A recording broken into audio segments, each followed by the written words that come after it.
Welcome back to the Pesky Report, episode 522, presented by Beyond the Monster. I'm Jordan, joined by Jack and Brian. We got the full weekend crew for a little bit, and this will probably only be about an hour 15 as far as the podcast is concerned. But boys, outside of the way these first two games of this Yankee series have gone, how we feeling?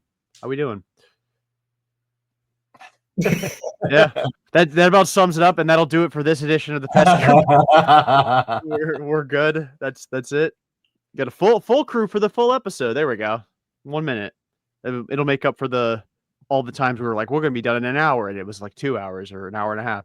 It's amazing, Jordan, how like, oh well, the Red Sox have beat up on the Yankees all year, and then this happens, and you're like, oh. But then I think the big thing, I think Jack will probably confirm this as well.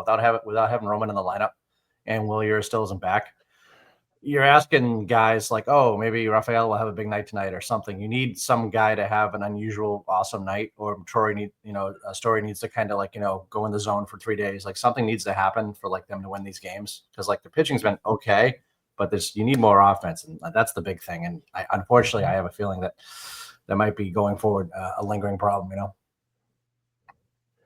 Yeah, I mean, if you want to even go back to the last game of the A's series, they've allowed 5 runs, 4 runs, and 5 runs, and they're 0-3. So it's not like they're getting destroyed.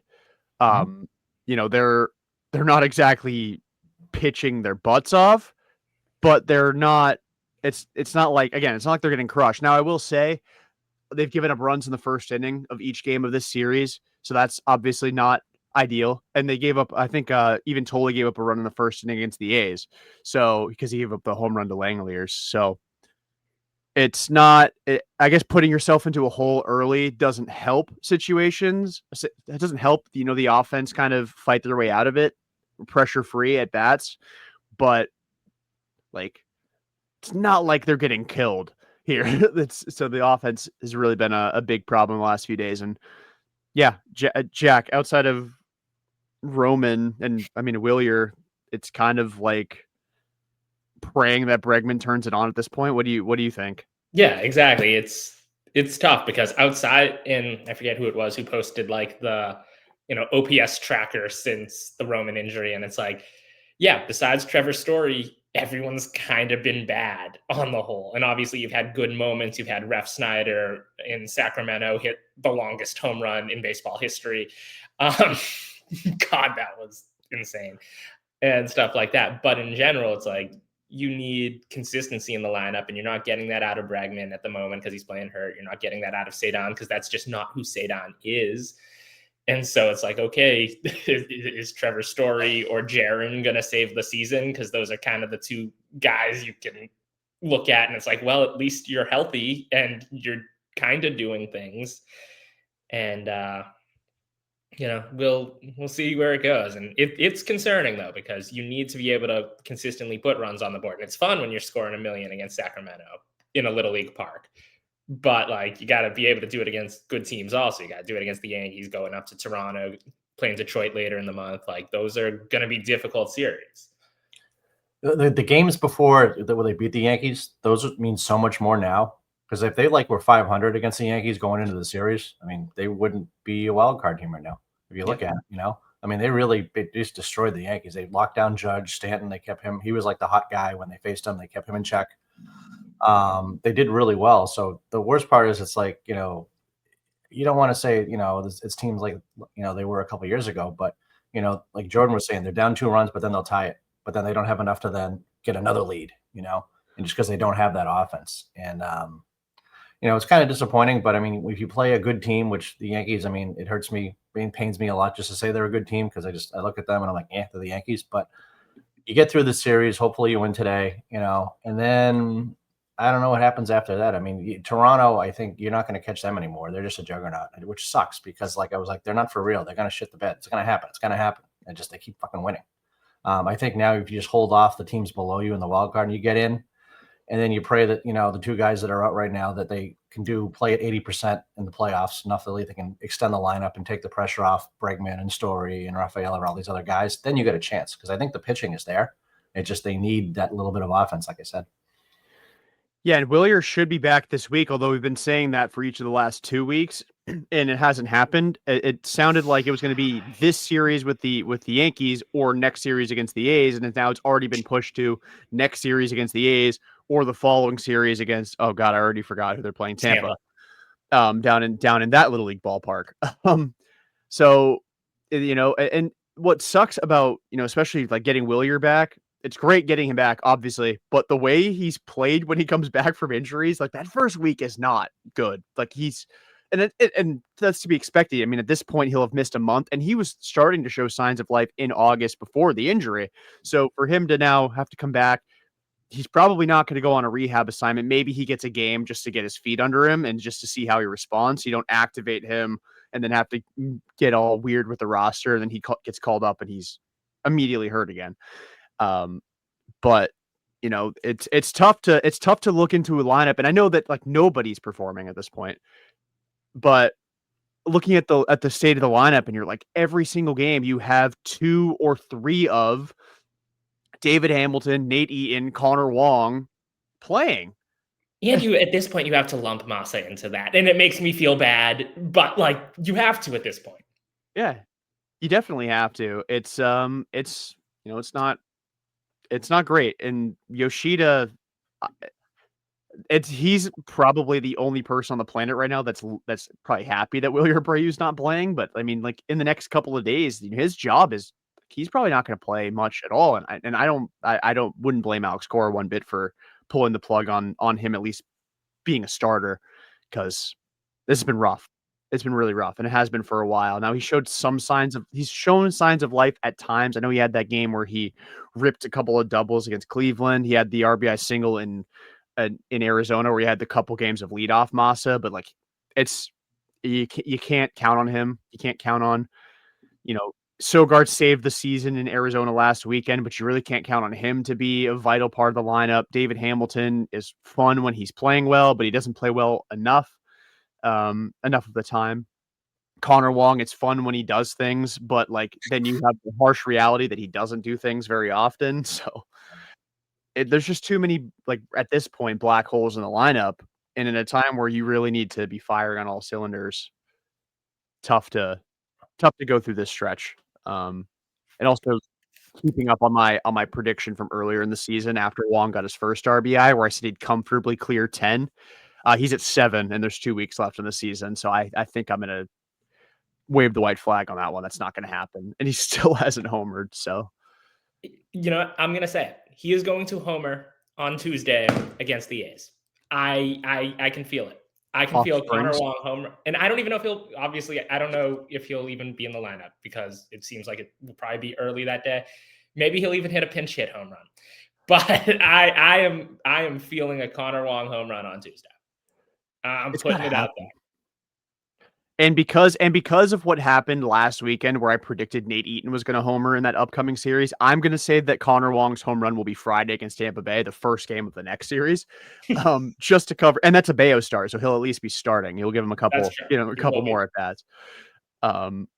So there you go. There's your Connor Wong minute. Got to make sure we cover all bases.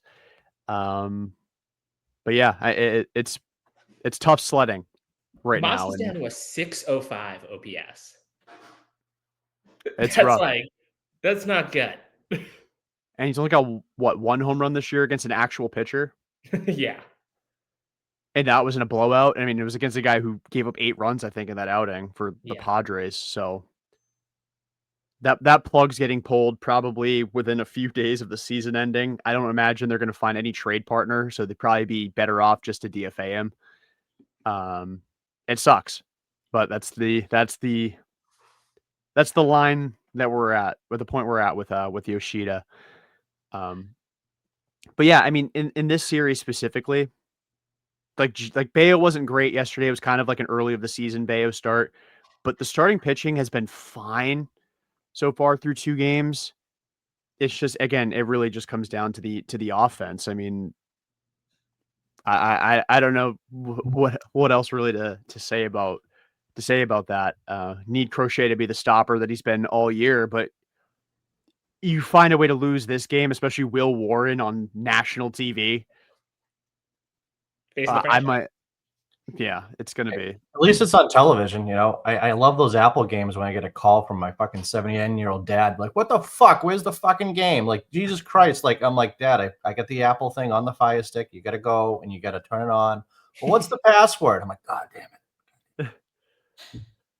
Yeah, but I always forget that Apple TV is a thing, and then the Sox end up on Apple TV. Thankfully, I think they've been on, counting Friday, 3 or 4 Apple TV games, and I was at 2 of them, so I didn't have to worry about the Apple TV aspect of it. But Is that a thing going forward? And then Roku is a game too, right? But then the Roku games, they're like at 10 a.m. because they think they're the Boston Marathon and they're special. yeah, it seems that way. Yeah. But hey, Giolito when he pitches in the morning is special. Yeah. Yeah. He is special. Quick question for you guys: Is he here? Is he back here next year? Definitely. Yeah. What do you think, Jack? I tend to think yes, because he's so adamant that like he's enjoying baseball again for the first time, and I think he would take, like, I think if like some team that's like desperate for pitching, like, you know, a Kansas City or whoever, a Cleveland, offer him like an extra 2 million AAV, I think he would still end up here for the 2 million less, just because he's enjoying it. It really comes down to, does Breslow want this guy in the middle of the rotation moving forward? And it depends on the years, obviously, but like if you can get Giolito on like a 2 or 3 year deal, I really wouldn't want to go beyond 3. But like if you could do a 2 or 3 year deal, I'd 1,000% do it, and I'd want him back. I know like the stuff isn't dominating or overpowering, but you know, he finds ways to do it, and I like his attitude. I think, like, you know, even like, you know, the Friday game where he was like, you know, I need to be better. You gave up 1 run, man. Like, and I appreciate you falling on the sword, but it's like, you know, I think he's a good presence to have, good dude, and seems very well liked by teammates, and also like apparently like clubhouse stuff has been really good from what I've heard from people associated with the team. And yeah, I hope he's back. I like, it feels like if they let him walk, it's going to feel like Michael Wacha all over again, where a guy comes here and has a really good year, and then like they kind of overthink it, and then he continues to put up good years. And it's like, let's not overthink it. Let's keep this guy as like our number 3, number 4 guy, and he's overqualified to be a number 3 or number 4 guy. Good. Let's keep it going. Yeah. Yeah, he's the last 17 starts, his ERA is 2.29, so still very, very good. That's in the the upper echelon of Major League Baseball over that span. That's going back to June 10th against Tampa Bay. So he finally stopped the whole like good start, bad start trend that day and just started stacking good starts together. He's definitely somebody that, like, it's such an interesting case, because you brought up Michael Wacha, and I think that's a fantastic point. Perfect. Yep. In the same wavelength, though, there was a lot of reason to expect Michael Wacha to regress, and then he didn't. Those same exact reasons are there for Giolito, and with the Red Sox luck, he'll regress. Like, and I don't want to say like I don't want to put bad juju out into the air, but like, there's a reason that there's all these warning signs. Like, Michael Wacha didn't go and get a huge deal from San Diego. It was like another one of those weird 4-year contract opt out after 1, where he got like no money for year 1 in San Diego, and then he got a good deal with Kansas City. Yeah. I don't think that exact deal will be out there for Giolito. Giolito's younger, I think, than Wacha was, and probably a more like he eats up a ton of innings, isn't as much of an injury risk outside of losing 2024. I still think the best course of action is to offer him the qualifying offer, because he's not going to accept his half of the mutual option, and I have a hard time seeing him not pitching 4 more innings in 2025. So I think give him the QO, see if he accepts that. I doubt he will. He's 31. and you kind of gauge the market that way, and you're like, okay, keep us in the loop. We'll see what you get, and we'll decide basically if we're willing to match that or come close to it. And that's kind of, and like not in like in a disrespectful way, although with Breslow's tendencies, it might be perceived disrespectfully. Okay. but but I'm still of the mindset that you give him the qualifying offer, he either accepts it or doesn't, and then you kind of try and keep him at like a 2-year with an opt out for the third year, or just a straight up 3-year deal where the third year is like not super high salary. I like Giolito, which is not something I thought I'd say when they signed him 2 years ago. I don't know. It's You only have so many rotation spots, and he's an established big leaguer. Like, he's not depth. You sign him, you are putting him in the rotation. And when you have guys like Connolly early, I mean, I know it's been one start. Tolle, you're definitely going to have him in that mix next year and beyond. You still need to get another starter in the offseason, and you have Bayo and Crochet. So you only have so many spots. And you have Sandoval coming back next year. And Sandoval's coming back. Still think he's a reliever. But and then Joe Ryan's on the team, right? Already, yeah, and then Joe Ryan's already a Red Sox. Like, that's another part of the equation. There's no room for him, to be honest with you. I hate to say not even just that too, but you also have Perales coming back. Oh, well, there you go, 6-man rotation. There we go. Like Perales, Fitz, Cutter Crawford, Hunter Dobbins. Like, you've got I mean, some of those guys will factor into the bullpen in AAA. I wouldn't be. Kyle Harrison is still here physically, although I think he's like getting ready to learn Quinn Priester, and he's going to be gone like the second you can trade a guy, he's gone. September 14th, 2025. Jordan says we have too much pitching for 2026. Bookmark this. Yeah, it's true, but it's true. Bookmark it. Starting, you know, it's true. 2026. We got 4 guys on the DL. We got yeah. But it's a really tough. It's a tough situation because they do have too much pitching. They can't, just bombard the 40-man roster with starters. They've got a bunch of these guys coming back next year, guys that are already established big leaguers within the 40-man, which is another reason why I didn't want to rush it so much with Peyton Tolle, because now he's on the 40-man roster. Like, you didn't have to put him on the 40-man this year. And then David Sandlin's another guy that's Rule 5 eligible, so you have to put him on the 40-man unless you are okay with losing him, because make no mistake about it, he's gone if you don't protect him. So there's another 40-man spot taken up by a starter. It's just same. I guess the same with Tyler Uberstein, but I think they're probably okay with losing him, which is fine. I'm not. I won't be heartbroken over it. There's a lot of arms there. I guess I really kind of danced around the actual question. I think Giolito's back, but I really think that there is it's going to be like a 1+1, like almost like a similar deal, maybe for a little bit more money than the deal he got after 2023. Because I don't think the Red Sox prioritize keeping him as much as maybe the fan base, and me included, would value having somebody like that around. Yeah, what's really going to happen, and what, people like me who are completely upset with the offense, we want the, right-handed power hitters that, can't really do anything except for hit long balls. We're going to fantasize about them like 2 years ago when we were like, we're getting Yamamoto, we're getting this guy, we're getting this guy. And then I always like to see what really happens, because it's going to be really funny. Because like Jordan said, we got too much pitching. That's going to fix itself. Guys get hurt. Things happen. Also, Jordan's brought up in the past that there's going to be a lockout, probably. Not next year, but the year after. So I think that whole offseason market the year before is going to be really different, because guys might take less because they might think they might not get more the year after. And then after that, with the collective bargaining agreement, everything might change. So you might get these guys that say, yeah, well, their agent says, listen, take the $200 million, because when we come back to work, you might only get 150. And you go, oh, what's only $50 million?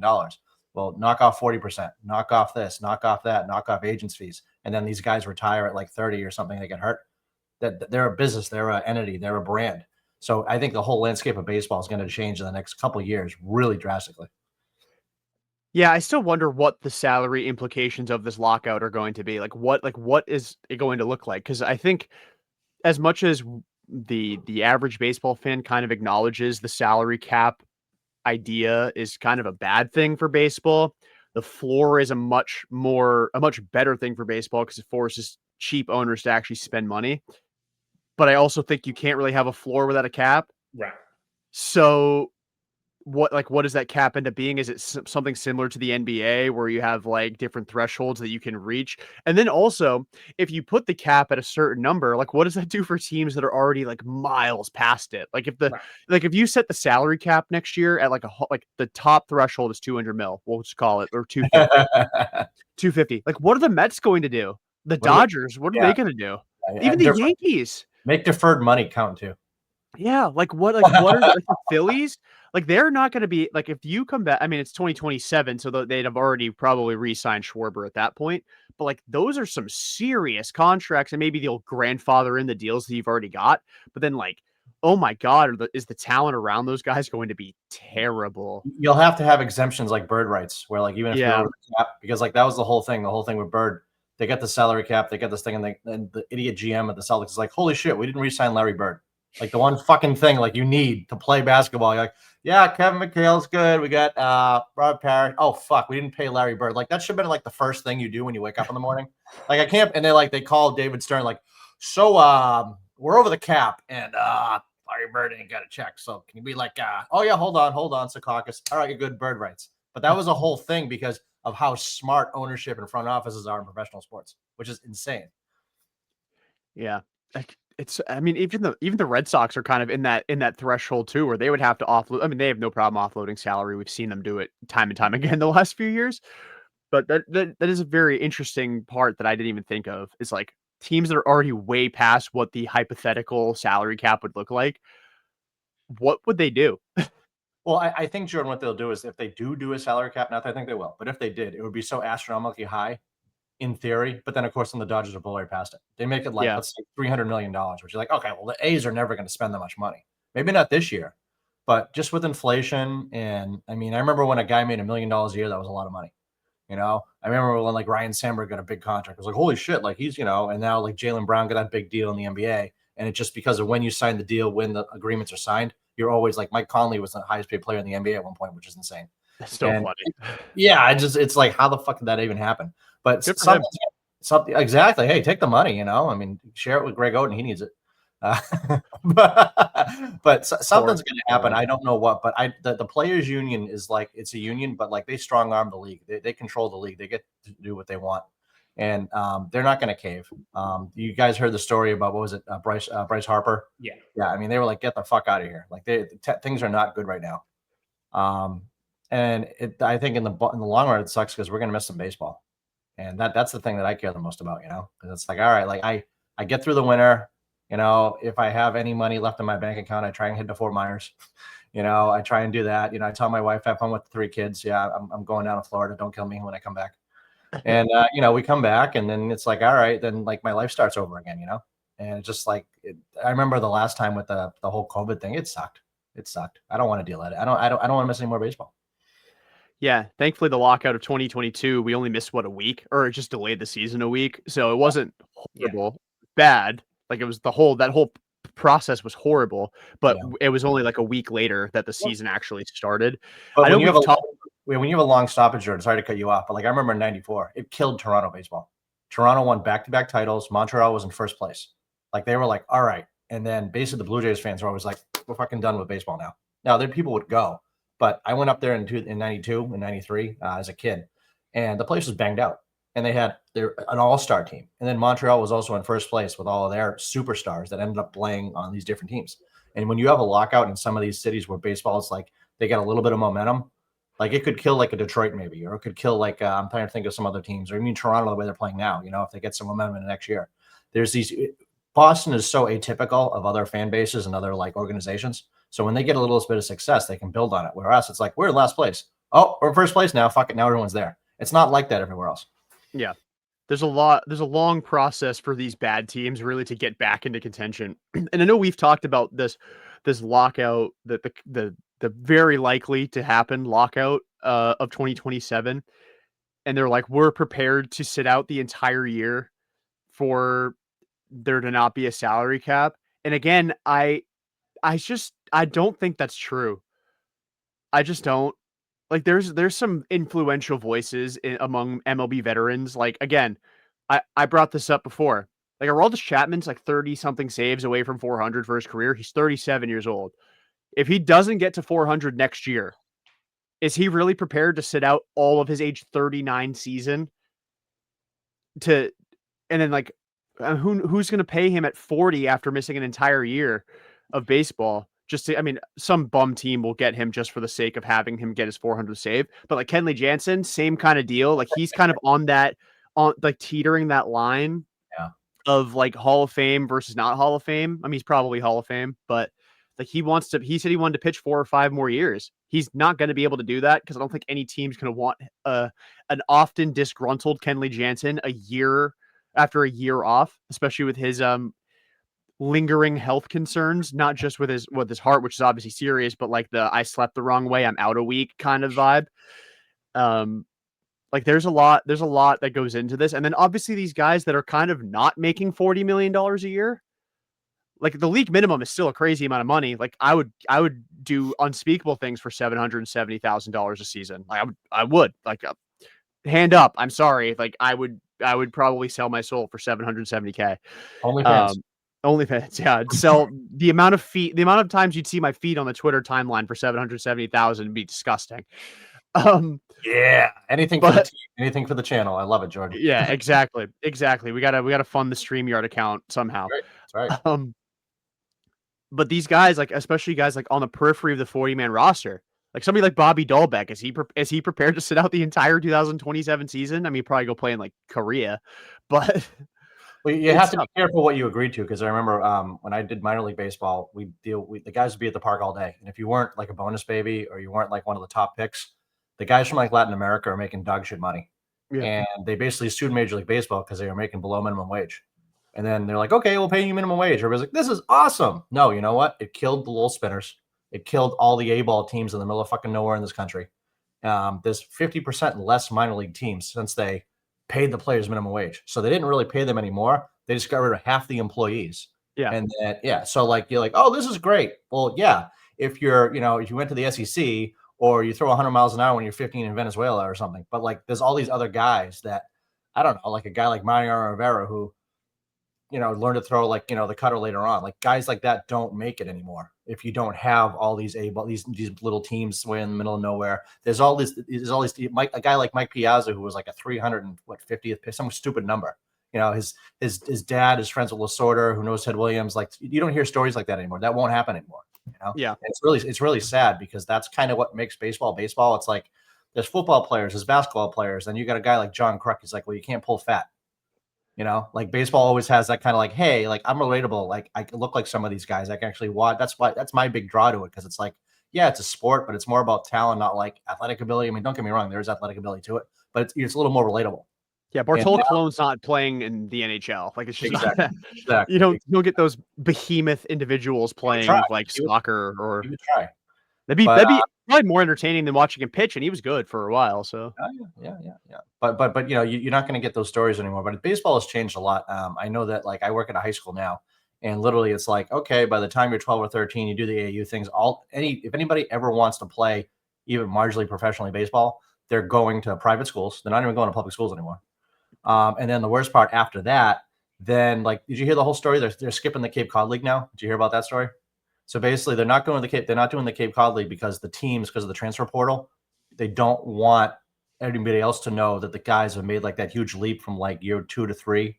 So they're like, oh, just come back to this school or transfer this board. Like, don't go to the Cape League anymore. So the Cape League, I'm not going to say it's going to die, but like the talent numbers from like the SEC and the big schools, the last couple of years has been going way, way down, which that's like unheard of, because that was like it's to me still like the best amateur baseball in the country. Yeah, that'd be really terrible if the Cape League just suddenly. I mean, it'd be cool for like a lot of like the local kids would get to play, but that really dramatically decreases the product, and like fewer people would. Yeah. As cool as it would be for like more of like the guys people in like my high schools that I went, like for those guys to get more opportunities. Again, like no disrespect, it would really dramatically decrease the product on the field. I would much rather watch, the dude from LSU that hit 375 with 25 home runs than somebody who went to like Endicott and hit like 310 for them, but like 4 homers, and like that's the best player in that conference. You live right down there, Jordan, so you probably have seen some amazing. You've had the opportunity to see some amazing baseball right near where you live, which is probably great as a kid watching that. Yeah, for sure. It definitely is, and I wish I had taken better advantage of it. And I'm really gonna feel that because I'm moving soon and I'm moving off Cape. So I mean, I guess I could go watch the fake Cape League team, which is Wareham. Next couple of summers, but Cape Cod League arrogance. The Wareham is not. I still can't. I will die on the hill. Wareham is not the Cape. Wareham is not a Cape Cod. Bourne barely is. I hear you. Oh well. Like Bourne's not a Cape. I mean, yes, Bourne is because like, one of the bridge. Bourne's on both sides of the bridge, so like I'll give them partial credit. Wareham is not Cape Cod. It's not. Sorry to agitate a lot of people, but Wareham is not Cape Cod. People just clicked off. It's not even close to Cape Cod. Not to get completely off topic. Yeah, well, they made it 30 minutes in. Why do all the Dunkin' Donuts on the Cape close at 8 o'clock? Like at night. Like, I've done high school sports down there, and I'm like, okay, like it's a ghost town. If you do a football game on the Cape and you got to play Barnstable, like there's just nothing open on the way home. That's just a crime. Well, I mean, I don't know. I mean, it probably has to do with like foot traffic. You're like, oh, by 8 o'clock, most people are probably not getting coffee. Just saying, it sucks. Burger King's open. Burger King's always open. Okay, yep. All right. No free ads, but Burger King's always open on the Cape. Brought to you by. If you want to sponsor us, I definitely I'll sell my soul to pay for the StreamYard. It's stupid expensive. For all the technical difficulties we tend to have with this service. I'm just ragging on. I'm like tempting fate by talking shit about StreamYard while we're recording. Yeah, like we're gonna have to record like a 10-minute episode at 11 o'clock tonight just to be like, yeah, Sox either got swept, lost 2 of 3, or whatever, and just so we have something for tomorrow because this is getting absolutely destroyed by. Sox aren't getting swept. Crochet isn't letting this happen. I hope you're right. Crochet against Will Warren. That'd be very. That'd be heartbreaking. If Crochet got the L to Will Warren on national TV. I mean, at least it won't be as highly packed an audience because of Sunday Night Football. But Sunday Night Football kind of sucks tonight, though. What's the matchup? It's the Falcons and the Vikings. Like, who cares? You dare speak ill of the matchup of Michael Penix versus JJ McCarthy? I will a little bit, yeah. It's like, you have the JJ showed me something last week. It's like, who the hell wants like after that to go watch that? Like, JJ showed me something last week. I mean, granted, it's the Bears. Like the Bears always find a way to snatch defeat from the jaws of victory. You'd rather be a warrior in a garden, Jordan? Brutal. I literally thought I know this is a baseball podcast and I'm about to talk about football. This is my favorite. My favorite part of the season is when we randomly just start bringing up other sports into our Red Sox podcast. But like, acknowledging that we're probably not most people's first listen. Hey, we gotta separate somehow. So we'll talk a little bit of football. I genuinely thought that the Bears were going to beat the Vikings last week by like 1,000, the way that Caleb Williams destroyed the Vikings defense. And then they just stopped being good. It was awful. That was a brutal watch. I mean, it's cool for JJ McCarthy. I'm sure it was very vindicating for the Vikings head coach. I'm blanking on his freaking name. Kevin O'Connell. I almost said Kyle O'Connor, but I'm pretty sure that is a mix of the dude from The Ringer and also a hockey player. So I'm glad I just let you say his name. But yeah, that was a brutal watch. And who knows? Maybe tonight will be good. It's gonna be tough to beat the Ravens-Bills game though from last Sunday. It'll be tough to beat that all season. Yeah, that's what I'm saying. Like, there's not gonna be a Sunday Night Football game that's that nasty in like a good way. Maybe we'll get the inverse of that this week. So next week will be high stakes no matter what the score is. we'll get like 10-9 tonight. What will have more points / runs? Red Sox, Yankees, or Vikings, Falcons? Quick question for you guys to get kind of back on topic. I know we're all over the place. Fair enough. Who gives up more home runs next year, Peyton Tolle or Giolito, if he's with the Red Sox? Tolle. I kind of think Tolle also. Okay, 30 is the number. Is that what you guys are thinking? That's what I'm thinking in my head. I don't know if he'll be in the bigs enough to give up 30. Oh, really? Okay, so he's got to earn the job out of spring training. You're not Yeah. putting him here. Okay. Yeah. Okay. Especially if they bring back Giolito plus add another veteran, then it's like, oh, it's going to be open season for that final spot. Okay. And you've got 15 dudes jockeying for the 5th rotation spot. I think they'll play the team control game. And like, if Harrison by some act of God is still a Red Sox, he'll probably get first crack at the 5 spot just because you traded Devers for him. But then again, I also thought Priester was going to have first dibs at the 5 spot, but he was also horrid in spring training. Like, he was bad. The game that Early had, was that like the Tolle game, the first game where it's like, holy shit, and then back to earth? Or did he show you something at the major league level where you're like, well, wait a minute, we knew it was good, but like, you're like, he's got the pitch mix, he's got the drive, they both are like psychos on the mound. I love that. Like, that's so much fun to watch. They're not just kind of like, does the guy have a pulse? Like that to me as a fan identifies first. But the 11 strikeouts, most ever for a rookie Red Sox player, I think ever, right? Tied, but yes. Yeah, tied. But I mean, I know it's the A's, but if that's your 5 starter, I mean, if not that you can replicate that every start, but and I don't think you can have too much left-handed pitching either, especially if you're going to try and dominate the Yankees like we have up until these last couple games. Those are your 4 and 5 guys, I think you're doing pretty well, But like you said, I mean, it's a control game, it's a contract game. It's okay. Who else do they bring in? They traded for Devers, so they have to kind of make Harrison kind of work because they made the trade, but whatever.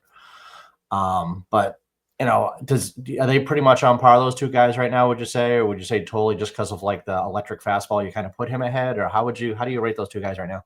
What do you think, Jack? I mean, it's hard. I think Tolle definitely has the best pitch between the 2 of them with that fastball. I think, though, and obviously it's been such a small sample, we need to see more of Early at the big league level. We need to see more of both of them at the big league level, but especially Early, it's only been 1 start.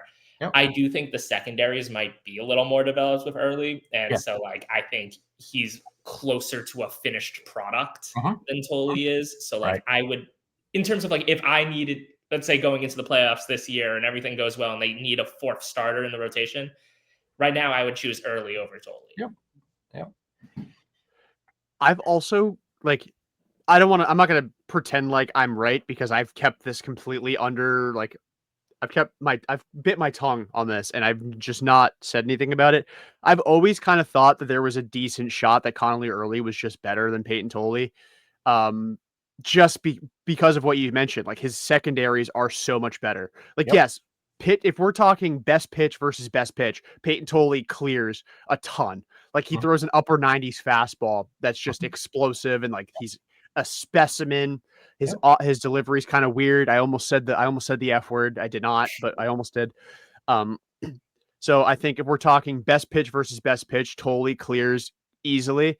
But like Early's got 4 offerings, and like I feel pretty damn good about 3 of them, especially because the fastball, like command wise, very polished. His mechanics are very clean, so very easy to replicate. I'm also a sucker for UVA guys. I think that's becoming very apparent because I loved the Henry Godbout draft pick. I was a huge proponent of keeping Kyle Teal. I was willing to trade Marcelo Meyer for Garrett Crochet in the offseason to avoid trading Kyle Teal. That might have just been about positional need in the organization, less about collegiate allegiance. But and then Connolly Early, also a UVA guy. But yeah, I'm with Jack here. Game 4 starter right now. I'm picking Connolly Early. But they got to make the playoffs first, and the first round is obviously only a best of 3, so not something we really have to worry about yet. Yeah, but I'm a big Early guy, and I think with that fastball that Tolle has, make him a 2-pitch pitcher, put him in the bullpen because he's such a weapon for like an inning. The home runs bother me, and that's why I kind of brought it up. But like, bring him instead of like, I never want to see Hicks ever again. Thank God. know, and I don't care if you can throw a 99-mile-an-hour, gone off my team. But like, if you can bring Tolle in for like the 7th inning in a tight game, and then you go to then you got Whitlock, and then you got Chapman or whatever it is until because Slayton still is not Slayton. Yeah, he's going through it. Yeah, and he'll figure it out. It's kind of like Sandlin's, like he's got the stuff, but then you're like, it's just not working right now in the bullpen. But he's capable. At least I feel that he's going to turn a corner. But yeah, I think the pitch mix with Early is just better right now. The fastball is definitely better with Tolle, and to make Tolle like kind of what they used with like Chris Sale, or they did it with even Crochet. They had him out of the bullpen. Is like, just throw it out, gas it out there, do your thing. And then you can pitch him more, and then playoff games, or short series, I think it will make a lot more sense. And then you get some playoff experience as well, if we make it playoffs, obviously. But I just think going forward, that makes a little more sense for the team, and it kind of addresses some issues as well, Yeah, and I also think like the thing about Tolle getting called up, that like, again, I'm not gonna like Monday morning GM and be like, how could you call up your top pitching prospect at this point in the season? Because that's silly. But they hard cap their guy's first year pro ball as far as usage goes, and he was already at almost 100 innings pitched. He didn't pitch in pro ball last year. So I thought for sure it would be, if you were going to pick one, the first guy to get called up would have been Kyle Harrison. I was obviously wrong because they hate him. Second, he's friends with Grissom, that's why. Yeah, they must be buddies. That National League alliance they formed from they share teams. a Kia, I think, like in Worcester or something. Yeah, and they're both best friends with Tristan Casas, so like they really hate all three of those guys. And Yoshida's like their best friend as well. So like it's all making sense here. Truth hurts. So I thought Kyle Harrison would be the first guy to get a crack at it. I mean, and then it would be Connolly Early, because he's pitched a year of pro ball, had been giving 5+ innings a start all year. Tolle hadn't pitched more than 5 innings in a start since I think May, before they put him out there for the 6th against Pittsburgh. Yep. And I don't know. It felt like if they were going to call up Tolle, it would have been truly like a opener piggyback situation, or he'll give you 3 innings, like a turn through the rotation, and then you go to somebody else. And that's not how they've done it. I mean, he started every single game. He's pitched to the big league level. Granted, one was really like a true opener situation for him. Yeah. But yeah, I don't know. It's just really weird, and it just felt like a cover for how horrible the deadline was. Because if Dustin May was good / healthy, like this wouldn't be an issue, because Tolle would probably still be in Worcester. But he sucks. If Walker Buehler was good, if they signed Max Fried, I mean, like, we can go way back. I mean, it's kind of like one thing after another. But I definitely I hate giving the Red Sox any type of credit, but it's very unusual for them to rush guys up to the major leagues. And like the biggest red flag was always Craig Hansen. It was like, that was like the hey, he was at St. John's, he's nasty. Okay, he can throw strikes, he can throw 100, bring him up, and then he was just done. And it's like, I'm not saying that's going to happen to Early, or it's not going to happen to Peyton Tolle, but you got to be really careful with these guys, because you only got really one shot to bring them up, and then after that, their confidence can kind of go to shit, and then some guys recover and some guys never do.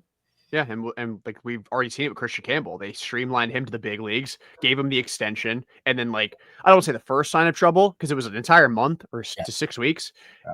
Then they sent him down, and he's been in purgatory since then. And like, obviously there's reasons for that, but his performance it's ticked up, and they're like, "What's up? Like, we're not calling you back up." But yeah, I don't know. We'll see. It sucks that they're in this position where they're right there, and if they had a better deadline, we're not talking about which rookie you can throw in the playoffs. But that's the line that's the hand we were dealt as a fan base and as an organization. So, and as bad as things have been, their pitching is still decent. Yep. Like, if Massa was just hitting 300 with like maybe average 15 home runs for the year, hit 80 RBIs, it'd be a different team. Like, we're not that far off from that, that guy. And that's why, like, this offseason, I think it's going to be like, you're going to have to address those issues. And like, I don't know what it's going to be, but I just figure, I mean, you can't have those type of holes. And you don't know what perhaps going to happen with Bregman. Is Story going to be this story, or is it going to be like all the other stories? Or is he going to opt out? Could opt out too, Yeah. I mean, he could probably get a better deal than 2 for $50 this offseason if he opted out. I don't think he's going to. I think he's going to stick around.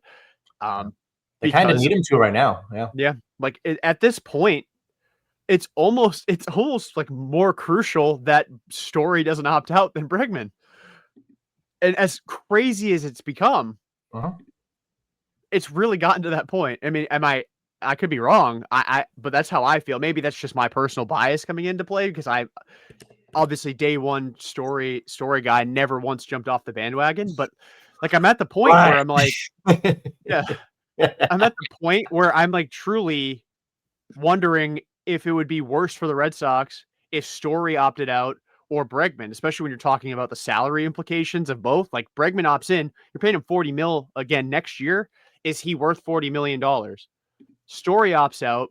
You're going to probably either have to pay him more or longer or just lose him. And then is the drop off to a full year of Marcelo, quote unquote, full year, which is like 90 games of Marcelo. Is that a significant enough upgrade? Because I don't even know. I mean, Marcelo's offense, he wasn't playing very much or very well when he did play against lefties. Story's at least played every single day. He's posting, and he's having a good year. You're able to keep Story. I wonder if they end up trading Marcelo. But the problem is because he was hurt, the value isn't there. Yeah. You know? So like, and then Campbell, how does he factor back into the equation? Does he factor back into the equation? You just throw him at second base and hope it works out, and then when it doesn't, then you're fucked again. Yeah, you're right. Yeah, I know. Brian Abraham brought it up on the week or not the weekday show, on the minor league show. Shout out those guys! Tremendous job pumping out content every single week, and getting some fantastic guests. That the first base experience of Christian Campbell is probably going to be minimal. It was kind of like a rush job to see if he could actually do it, and then now it's like second base outfield's probably where he'll factor in. But also, second base outfield isn't a position of need in the organization anymore. You have 912 outfielders. Marcelo's figuring into the second base equation. I would say Story too. And you've got, Sogard, Hamilton, Vaughn Grissom, air quotes, because he exists. There is no Vaughn Grissom exists. But there's a bunch of dudes that play second base. And then Christian's a bad defensive second baseman. And I think Christian plays better in the outfield. Like he's much more athletic in the outfield. He's got a better arm. He just, I don't know, he seems to play freer out there. And then his swing is very unorthodox, and that's kind of comes and goes with the wind. But it will work itself out. Unfortunately, we have no idea what they're going to do. And then it's going to happen. And then the delusional idiot Red Sox fan that I am will talk myself into how it's a great idea. And then I pray that it fucking works out. And then April comes around and they're 0-10, and I don't want to do this podcast anymore. But I'm going to, because I'm a team player and I'm gonna stick with it, even though I'll be miserable. Thank God you're a team player, because I would be trading you to the podcast we don't name specifically on the show. I hear you. Yes, if you're not a team player, I'm trading you for Jordan Hicks. We're going to pull a Devers trade. We're only going to talk to one organization. We're not going to field offers from the Play Tassie boys or anything. Yeah, we're not going to field offers from anybody else. We're that one podcast, and we're going to get just an absolute albatross in return, because that is the only way to trade non-team players. Yeah, I also have no trade value, so I can't really help you there. But whatever. I'll basically badmouth everybody. I'm going to go after Matt. I'm going to go after all the team that we have. I don't know how many. I've never actually sat down how many actually people are involved in this podcast. But I think there was a group chat we were talking about, and we definitely have the most diverse. I know that. A lot of different opinions, a lot of different walks of life. I've turned this podcast on to people who maybe knew about it or only listen to this show or the minor league show, and they end up listening to multiple ones. So I know it's late in the season, but I just want to give you guys a lot of credit too, and Jordan, with all the hard work you did in Jacket as well. I think we've grown a lot, and I'm really proud of kind of like what we've accomplished. And I'm also, it's kind of nice to like, hey, like I can send, Hunter a message and he'll reply to me, and like, he's like a big deal. I can talk to, different people about different things. I can talk to Bailey, like, hey, what's going on the West Coast or whatever. And you get like a good feel of like what's going around with the organization all around the country, which is really nice. Yeah. I think we have a very special group as far as like you just mentioned everything there. And I know like we're answering the question that Matt dropped in the group chat. And I just checked, by the way, there's 17 people involved in some capacity. Well, there's 18 accounts in the group chat. One of them is the Pesky Report account, which I hate that guy. That guy is such an asshole. That guy sucks. Oh my God. It's literally just me and Zach. running the account. So, but yeah, 17 people in that group chat. I know not everybody has contributed as far as being like on the show, like physically on the show this season, but they are important. We're all equally important in our own way. Absolutely. The diverse opinions and the like just walks of life where we're located. We have a good pulse for everything. And I mentioned it in that group chat. And whoever's listening, if I'm wrong, feel free to tell us. Again, I welcome everything. Let's defeat the algorithm. Comment and tell me that I'm stupid. Please do. Like, dislike, share it. Have other people be like, look at how stupid this guy is in the top left corner of my screen. He's a dumbass. He's wearing sunglasses on his head indoors. What a dummy. Anyway, I think that there's a lot of people who make content that kind of do it because they can, and it's like their own use of free will is they can make content. And I think it's great. Like various perspectives are awesome, but I think there's like a genuine need for a podcast like us. And anybody who tunes into Hope we didn't lose him, Jack. Yeah, that would He be. was on a roll there. He was on a really good point. He was. He just froze. And then Frozen? the StreamYard was like, we don't. StreamYard hates me. You're back. StreamYard hates me. I'm back though. I don't know where I cut off, but if you're listening to us, whether it be the second or third or fourth podcast, touch grass if you're listening to Four Sox podcast, but we love you because you're as deranged of a Red Sox fan as like we are. It's like, sick. It's a sickness, but I welcome it. I love it, and I endorse it. It's just I think there's a real need for a show like ours, Absolutely. especially getting the minor league show plus 2 big league shows. I don't think any other podcast out there does that, which is awesome. No. We're doing good, and sometimes we talk about baseball. Yeah, sometimes we'll talk about JJ McCarthy versus Caleb Williams. Like, oh, wait. I know that Section 10 did the Suns Out Guns Out thing. Yes. When we hit September, it's football time, and we acknowledge that. We'll talk a little bit about the Sox, and then be like, "Wow, JJ McCarthy really showed me something last week." And yeah. Are Sundays difficult for you guys? I don't mean just to do the podcast, but just like, is it because you're such big baseball fans, but you also love football as well? It's just like Sunday is just like, I know, Jack, you have plans to watch the Patriots game. Is it difficult, Jordan? You know, I'm trying to get some behind the scenes info now. You have your personal life, which is very interesting. And then you also, what does that mean? Well, it's really cool, you know, going to bars and driving and all this stuff. Like, you know, I'm so removed from that. I'm changing diapers every night, so I live in a different planet. But no, like, so you have the full-time job, but then you got to run the podcast, but then you also, now you want to watch football on Sundays. It's just like another layer to like getting the show out, right? It definitely gets difficult. Like last week, I was not home when Jack and I recorded. I was at my friend's house. We're watching the games, and I'm like, "Yo, can I borrow one of your rooms so I can record for an hour?" Thankfully, they let me. So that was nice. But no, it does get difficult. But like, I love this team. Like, I'm a Red Sox fan first and foremost. Like, that is 100% top of the list. All four teams could be playing at the same time. Now, if it was like a playoff game, like I'm probably picking NBA Finals Celtics over Red Sox against freaking the White Sox in June. Like I'll pick that game. Okay. But like I will keep the game on my phone. I just may not look at it a ton. Recording. Jack, what's your setup like, Jack? Do you have the 2 TVs? Do you have the Red Sox game and the Celtics game in the playoffs? Like, what's your setup? Yeah, it would probably be, the one TV with the playoff game, and then it would either be like laptop, something, having the Sox on. But yeah, I'm the same way. Sox are like, my first love, that sort of thing. If all things are equal, that's where my priority is. But yeah, if it's playoff, big thing going on, like, then it will shift things. I mean, that's the thing that kind of sucks about the Pats having a million 1 o'clock games, is that it's like, can the Red Sox please actually be on Sunday Night Baseball is kind of nice, when normally I'm like, Sunday Night Baseball is atrocious because ESPN is bad at covering baseball. Yeah. But at least I can watch both games. So how much time have you guys wasted watching spring training games because you're just that insane? It's like March or April or February or March, and you're like, well, okay, the game's on MLB TV, but I think it's on NESN, but it's on the radio. Like, I have XM radio. I'm one of those fossils that still has it, and they don't broadcast spring training games. And I'm always like, oh, but it's not on EEI. Oh, it's on EEI. It's on AM. But I'm like, I'm the one sick fuck who's still listening to AM radio because I'm trying to listen to the Red Sox game. And like every time you go under a building, it cuts in and out. And I'm like, but I need to know what this journeyman minor league player is doing against Clearwater in the in the fifth inning.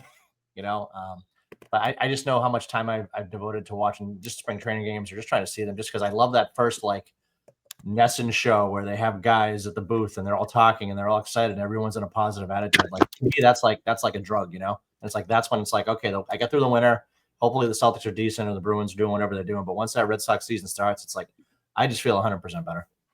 Yeah, spring training for me is not my favorite time of the year. Obviously, I'd much rather be just like pulling the remainder of my hair out in September because this team is like trying to limp its way out of the playoffs. Sure. But spring training's fun because we can all be delusional. Like even the teams that suck, it's like, yo, what if this young player that we are super excited to watch is like a superstar and like everything kind of falls into place and like we're a buyer at the deadline and maybe we sneak in as a playoff team. Like every single team other than maybe Rockies fans probably have a general like sense of optimism coming into the season that this year will be different. Right. And like I love watching and seeing like freaking like I learned how psychotic Austin Adams is. He never pitched for the Boston Red Sox. Yeah. I was shaking ass for him in March. I wanted him in the bullpen on opening day because he was a lunatic that talked to himself on the mound. Now, maybe he was telling himself he was terrible and he was right because he clearly didn't make the team. And I think he got released like 3 or 4 weeks ago. But like those, like it's my first look at a lot of these prospects. Like I'd seen Justinson Garcia play in Salem 2 years ago, but he's a completely different player than he was 2 years ago. And I learned that in spring training. And I mean, I guess also following Hunter the last couple of years, I've seen him kind of grow through the Twitter sphere. But like spring training's awesome. I don't view it as a waste of time. Now maybe I like watching the Northeastern game. Like, I don't really have to do that. I more Are they so televising? Are they not televising it? Where is it? Is Yeah. it on TV? What the hell's going on here? I need to watch some Yeah. baseball against college players. Now, I just see like to more let, of a hunger. just to let everybody know, I know a lot of people were curious. We're not going down in 2026 for spring training. There was a rumor we were going to do it in February. It's not going to happen. At least I'm not going to be there. So if there's a lockout in 27, you might have to wait until 2028 before Pesky Report can go down there. Yeah, but hopefully by then we're big enough where we are actually asked by the Red Sox media personnel. I'm not waiting for the invite. I'm just going. Just showing up. Now, well, Yeah. but it'd be nice to have credentials and like maybe actually get to like talk to some of the big leaguers instead of So just being like, hey, we're all here. It's like a boys I'm trip. guessing by then Hunter will have credentials and we'll just make copies of them on a photocopier at a copy cop or something, and we'll just make our own, and then we'll be good. Yeah. We'll be good to go. We can put a table up maybe, and like I know you guys have already talked to some of the minor leaguers and go, hey, remember me from last year? And but we can parlay that. But if you guys ever get a chance, spring training, it's a lot of fun. It's a lot of fun. Yeah, I think the only Sox spring training I've gone to is in like 2007, which was a good year. That was a very good year, but I was 6 when I went, so I didn't really get to appreciate it as much. Like get to watch Devern Handsack pitch in person, and I'm like, I have no fucking idea who this guy is. But like today, like if I went next year and like I'm watching friggin' Tyler Uberstein shove for 3 innings, I'm like, this dude is the next coming of Jesus Christ. And I could be very wrong, but Gotta start somewhere. Yeah, for sure.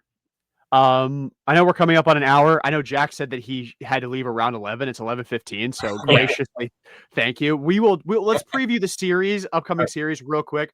Yeah, just give our predictions, and then Jack can leave. And if Brian wants to chop it up a little bit longer, we can. Yeah, sure. But want to make sure we're considerate of Jack's time after being inconsiderate for the last 15 minutes. No, I'm chilling. I'm good. I'm locked in tremendously locked in. So this upcoming series, Monday's off. Didn't even think about that as a possibility for recording. Could have done tomorrow if didn't even think about that. Didn't even think about that. Although the minor league guys record on Mondays, so that would have been kind of rude to simultaneously record with them. But we don't know who's starting Tuesday. Would wager to guess it's going to be Connolly early against Jeffrey Springs. That's my prediction. It could be Chris Sale. That's still a possibility. Could be Chris Sale. I will make that a bit. Every single time I'm on an episode that there's a TBD, I will predict it's Chris Sale. That's fair. Game 2 is Tolle against TBD for the A's. That could also be Chris Sale in theory. It's Mason Barnett again. Is it Mason Barnett? It is. I did not watch the game. I did not watch any part of the game while he was pitching, so I still cannot confirm that guy's real. So he's still fake to me. And then game 3, and that's the Section 10 night, by the way. Game 3, Wednesday at 6:45. Oh. Are we all going to be there? I will be there. I will be there. So I'm not going to be there. I'm going to be there the following night. It's Section 11 night. Section 11 night at 1:35. It's 1:35 on Thursday? Yeah. Yep. F my life. Giolito versus JT Ginn. Okay, well, I'll be there. Unfortunately, when you pick these tickets in fucking February, you're like, oh shit, 1:35. But yeah, that's the 18th, right? Yep. Yeah. Yeah. Thursday the 18th. I'm an idiot. Yeah. Okay. Yeah, I'm going to a day. I'll game. be there Tuesday, Wednesday. So ideally I get to see both Early and Tolle for the first time. Look at you. I mean, we'll have a lot of feedback, and we'll forget it all. And then when we do our podcast, we're talking about games that we weren't at. This is going to be great. Yeah, because they'll be in Tampa Bay for the next series that we do together. I think Wednesday's gonna be my last regular season attended game. Like, it is for me as well. I don't think I can. I don't think I can survive going to a pivotal game against the Tigers in that last series of the year, because if they haven't wrapped up a postseason spot, I might die. In general, but if I'm there and they lose, oh my God, will I pass away? September 26th against the Tigers is an Apple game, so if you want to watch the game, maybe I'll go to that. You might have to go to that one. Yeah, maybe I'll go to that one. Celebrate my last weekend in my house before I move, by going and watching the Red Sox fall out of a playoff spot against the Tigers. Are you adulting now? You're getting your own place? Not my own place. I'm moving into somebody else's house, but it's like a sub. Okay. That's an apartment. Yeah, it'll be nice. Yeah. But yeah, I'll be closer to Boston, which my bank account hates, but I love it, but my bank account does not. Anyway. Yeah, I hear you. Anyway, Jack. Yeah. How's this series going for the Sox?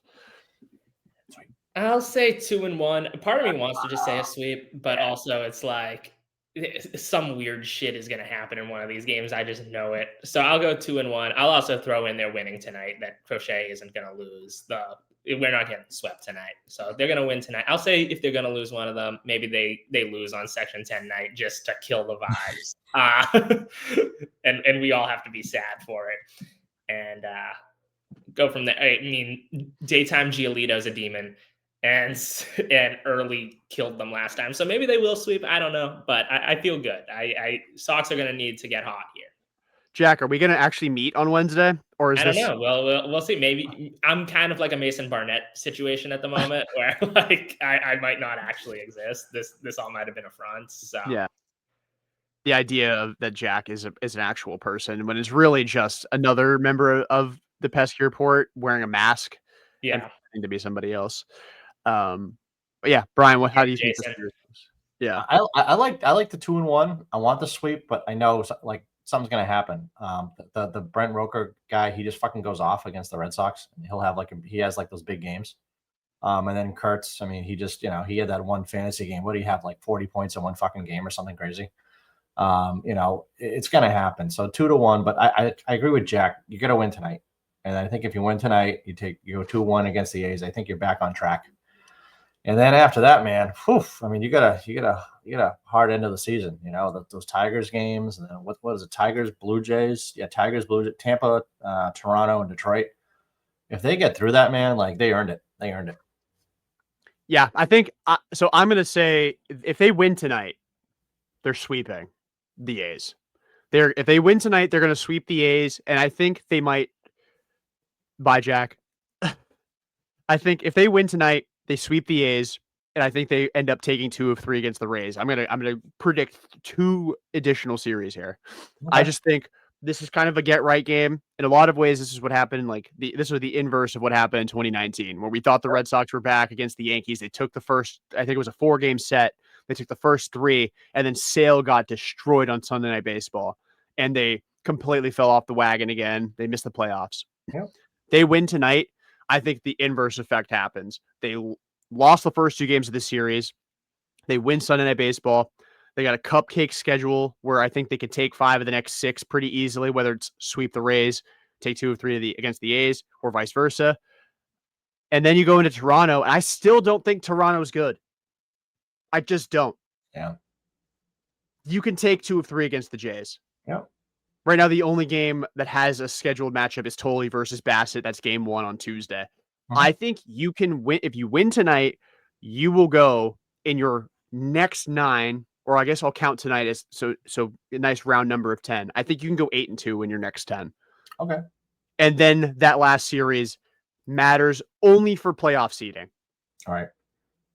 But you're in the playoffs. And I think that's huge because if they're at 81 and 81 and 66, 81 and 68. Sorry. 81-68. Yep. 81 and 68. 8-2 puts you at 89 and 70 and 89-70. If you can't make the playoffs with 89 wins, that's ridiculous considering how terrible we've been talking about the American League all year. I think you go 8-2 in your next 10. You are comfortably in the playoffs. Definitely not the last seed, which would draw, I think, Houston or whoever wins the AL West would be your matchup for the first round of the playoffs. I think you go 8-2. You're comfortably the second seed in the wild card, and then we'll see where the Yankees are at because all you have to do is tie the Yankees. Yep. And you host, which is gigantic. Another reason why this series matters for making the playoffs, but it doesn't so much matter in terms of like the Yankees sputter down the stretch and they go like 4-6 in their next 10 or 3-7 in their next 10, which they love doing. And you go 8-2, you pass them in the standings again. Now, obviously the series sucks because you could have already been ahead of them, but you know, I don't really think you have to host the Yankees to beat them in a 3-game set. I really don't. I think band for band, the Red Sox are just a better team this series, notwithstanding, especially because you can line up your pitching better because you'll have Crochet versus Fried game 1, gigantic. I think the Red Sox own that advantage. Fried's more battle tested as far as the playoffs go, but his postseason resume, not very good. Right. It's just not. His ERA is like in the mid 5s. Yep. I know Crochet hasn't pitched in the postseason before, but that's irrelevant unless he pitched an inning in relief for the White Sox in 20, but I don't think that's the case. And then Bayo versus Rodon game 2. Bayo wasn't good yesterday, but he's historically one of the best pitchers in Red Sox history against the Yankees. And this is 100% gut feeling. There's just something about Brian Bayo that tells me he's a playoff riser. Okay. I think he's a dude who will go out there and shove. Sure. And then if you win those first 2 games, you don't even have to worry about who starts game 3 because there won't be one. Right. But I like the idea of winner take all. Your starter is going to a vet in Lucas Giolito. I think that's perfect. Yeah. And that'll be against either Cam Schlittler or Will Warren or Luis Heel. And I don't really Schlittler scares me. I think he could dominate. Those other 2, absolutely not. No shot in hell the Red Sox lose game 3 Giolito against Will Warren of all people. Clip that because if that happens, please dunk on me. Okay. But yeah. And Jordan, is there money in the bank account with the playoff games if they're available to you? I will be going to, if the Red Sox are hosting a game in the wild card round, I will be going to one. I will not travel for the wild card round. I can't do that. Yeah. I have vacation time built up, but I don't have enough credit limit to go. As soon as they make the playoffs, if they do make the playoffs, we get the email and it's like, okay, they're going to the World Series. Give us our check for, $12,000. So you're like, I've already been to a World Series game in my life, and as awesome as an experience as that was, I don't need to go to another one. I think for me, I'd almost rather, like now that I've experienced it, I'd almost rather watch it on TV. Yep, absolutely. Because it's cheaper for starters. And if they're losing 7-0 in the third inning, you don't feel like turn it off. Yeah. Yeah. It's but yeah, if they're hosting the wild card round, I will be at probably game 2. Okay. Well, it depends on what day it is. If it looks like it'd be a weekday. Yeah. So we'll see. I mean, it also depends on the start times. Like if it's a day game, I don't know. Okay. I'll have to weasel my way out of work. If it's a night game, I'll attend. You look a little under the weather anyway. I mean, you have that long form COVID, right? Always comes flares up every once in a while, right? What do I sound like? I'm sick? Oh, no, I'm just saying, like, it's a possibility. I definitely am coming down with something. My throat's been kind of scratchy the last couple of days, and I can feel like I think it's just like my little brother's back in school. So I think he goes to school. He gets disease because he's been outside and or at Yeah. home all summer, and now he's back in school, and everyone's sick. So now they're bringing airborne illness into my house, How dare not he? my house, not my house, my parents' house, and and by extension, I'm sick because I suck when it comes to staying healthy. We're I gonna also get strained my quad yesterday, so even Oh. physical health is not something I deal with well. I don't think people understand what you put up with to do this. I mean, you get a lot. There's a lot going on there. I'm playing through injury and sickness today. Like you thought Michael Jordan in the 98 finals was impressive with a flu game. I'm sick and I have a strained quad and I'm still doing the podcast. I mean, he's still sitting on his butt talking. Like people do not realize the struggles that Jordan is making. Exactly. Exactly. Like I don't know what kind of podcast actually has this kind of dedication. There isn't any, and no, not throwing anybody on the bus, but under former leadership, this would have never happened. I just want to say that. Exactly. Exactly. Fuck you, Brad. Oh! I did also commit to saying that I would sneak that in every once in a while as well, just in case he's still listening. You probably should, just because like it's night and day. It's night and day, And I know I said it before, and I just want to let you know you don't get enough credit for everything that you do. So I'm really really impressed. I appreciate it, and it's very unprofessional of me to do this, but I'm still 25. I can be petty. I got a couple more years of pettiness in me before I have to actually mature as an adult. Yeah, I think you get another 20 at least. Another 20? 44-year-old Jordan is still saying "fuck Brad" at the end of episodes. It could be your catchphrase. I mean, I wanted to do the Storyland t-shirts. I'm still, if I had the money, I'd be printing those up right now and handing them out. But I think that we'll have some merch someday, and don't be surprised. Maybe next year when we have time to like sit down and brainstorm ideas, and we can workshop this off season. I also want to make sure the other 15 people involved with the podcast are much more intelligent than me. I'm throwing that out there. I don't think that's anything that nobody doesn't understand, and I'm sure we can come up with something fantastic.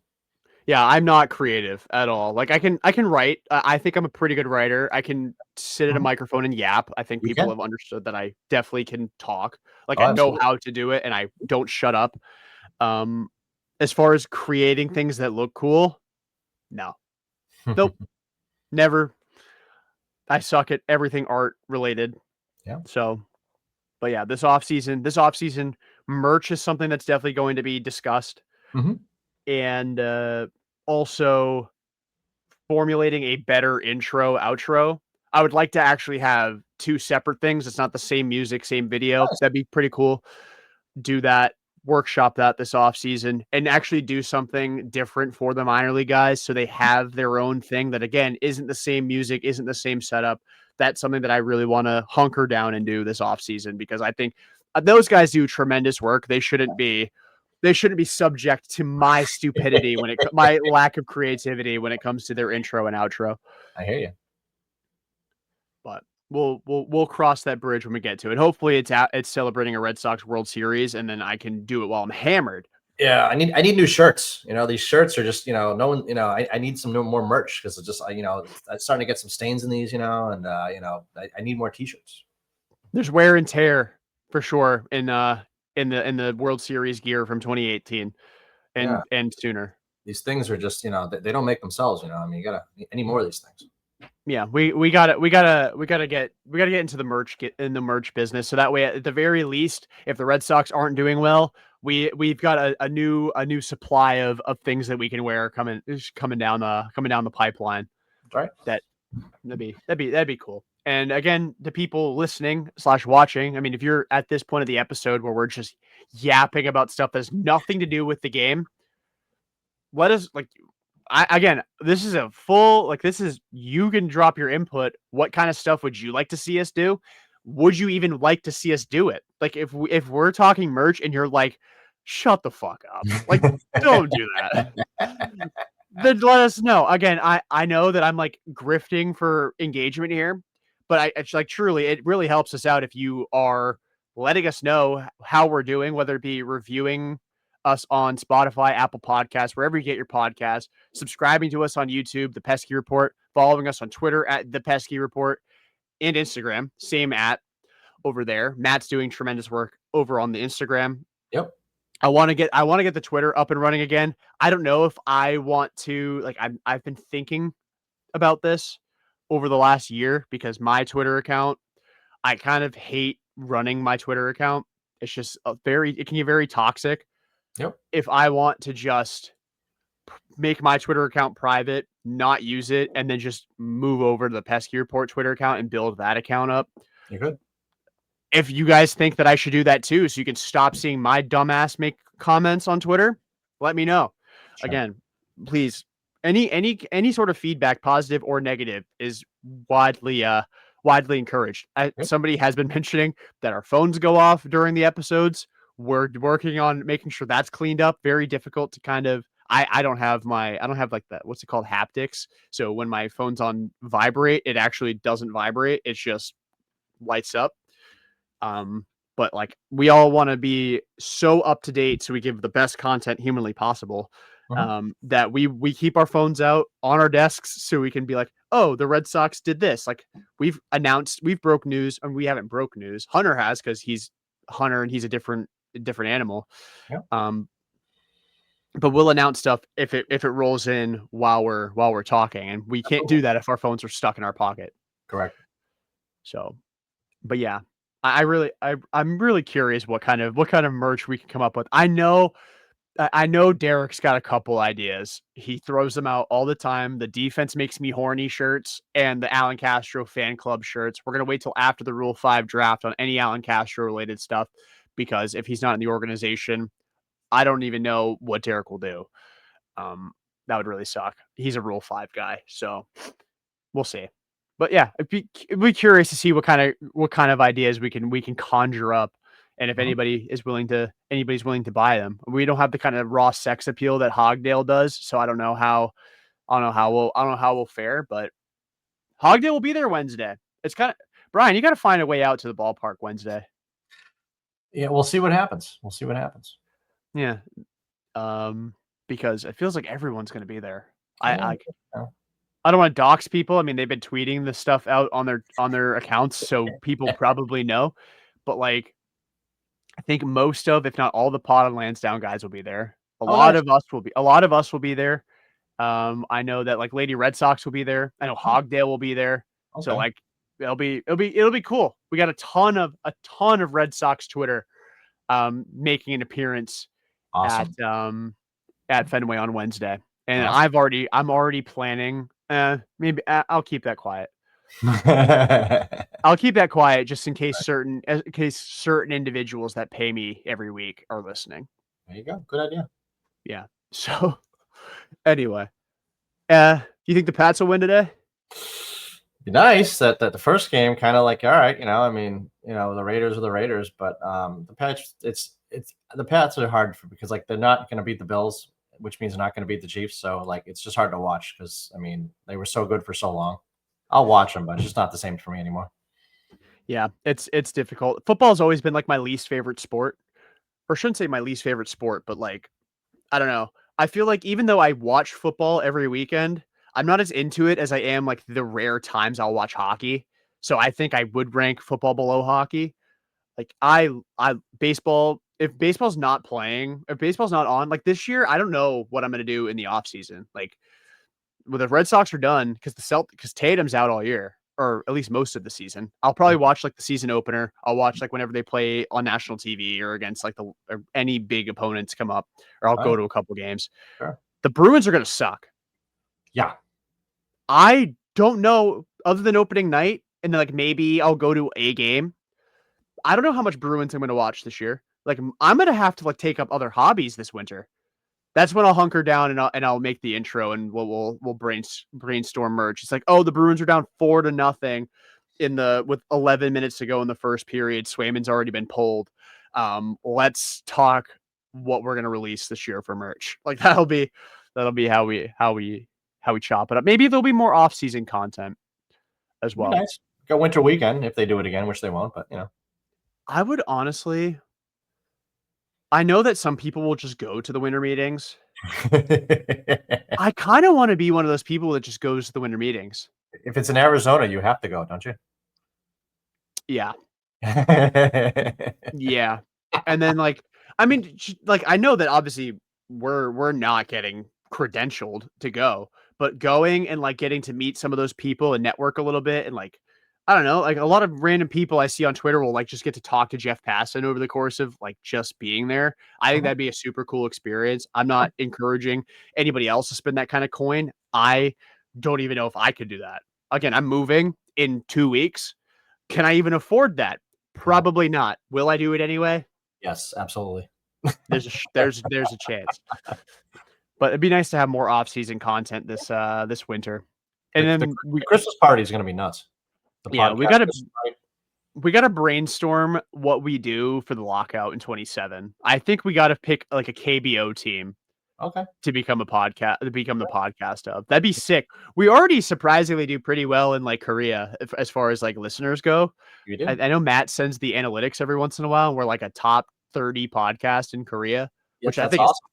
which I think is fucking hilarious. It's awesome. Is it because I'm the biggest Robert F. Snyder stan on the planet? I think it's because they know you're a K-pop fan.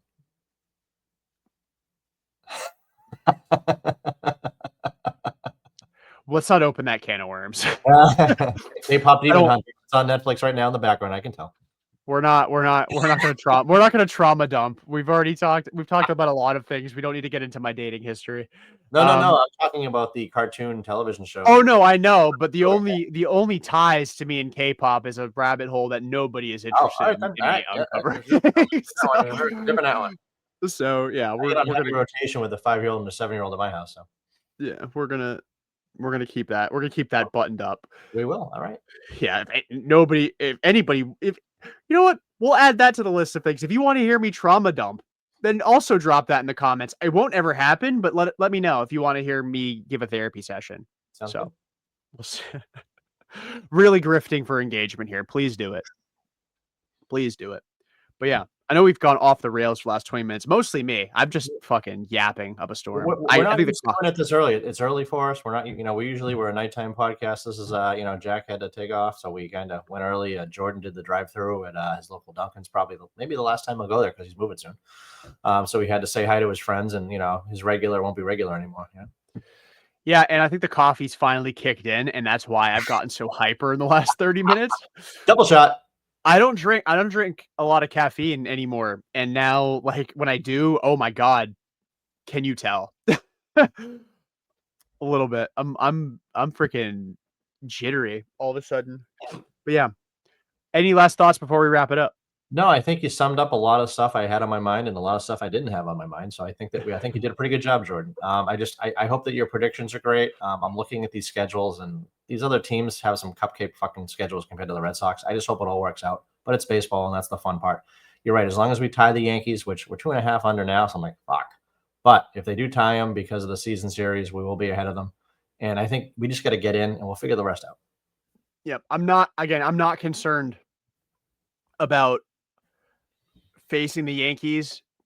Not in the sense that I don't think the Yankees are good. They are. I mean, they are a good team. I don't think playing them at Fenway versus Yankee Stadium will really alter the course of that series very much. Obviously, the Yankees have more of an advantage playing with the short porch, but I think arm for arm, the Red Sox have the advantage in a best of 3. When you can line up your ace against their ace, your 2 against theirs, and your 3 against theirs. I just think that's the case. It's just don't fall into that 3rd seed where you end up having to face Seattle in Seattle with those arms. I don't know how they're going to do against Gilbert, Wu, and George Kirby in a playoff series. That's a tough draw because that's 3 number ones against you have 1 of them. Right. And then, Houston's, the Golden State Warriors for me. It's I will never predict my team to beat them. I just can't do it. Jordan's healthy. He's been a freak since coming back. I'm good. I'm good on facing the Astros. So we'll see. But yeah, we ended up banging out an hour and 22 minutes. The last 22 minutes have been me off the rails on caffeine. This is why we don't record at 11 o'clock in the morning. Well, 10 o'clock in the morning, 10:30, whatever fucking time we started. But yeah, that'll do it for this edition of the Pesky Report. Again, episode 522, presented by Beyond the Monster. For Jack and Brian, I'm Jordan. Until next time, peace out and go Sox. Bye.